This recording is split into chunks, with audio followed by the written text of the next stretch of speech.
A stuffed pork shoulder roast makes an impressive centerpiece for a buffet meal and easily feeds 6 to 8 people.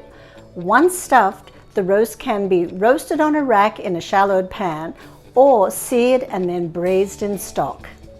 I'm going to open roast my stuffed pork roast because cooking it in convection helps keep the natural juices in the meat. However, I will add some wine and stock to the pan so I can make a delicious pan sauce.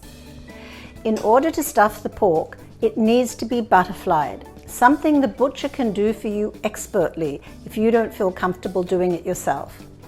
I'm using a traditional stuffing made with sautéed shallots, garlic and spinach, and I've combined it with some shredded Fontina and Parmesan cheese.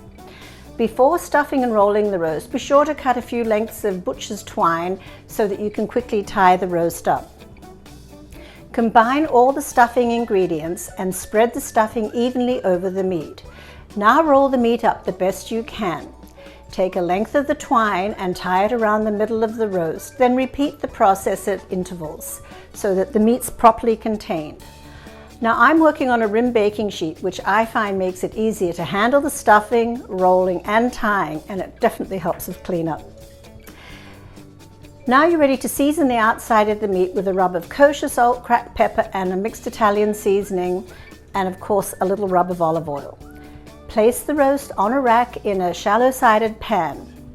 Now the roast can be cooked in convection bake or convection roast at 350 degrees and can also be cooked in your combi steam oven in the combination mode.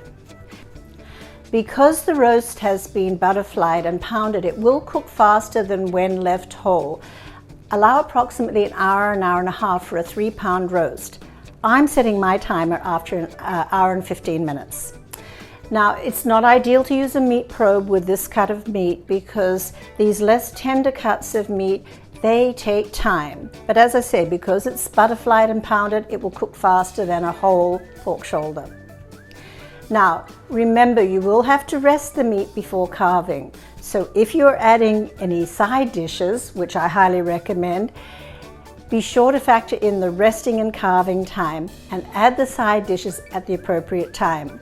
That also gives you time to deglaze the pan and make a sauce to serve with the pork. It's a great, easy, delicious meal.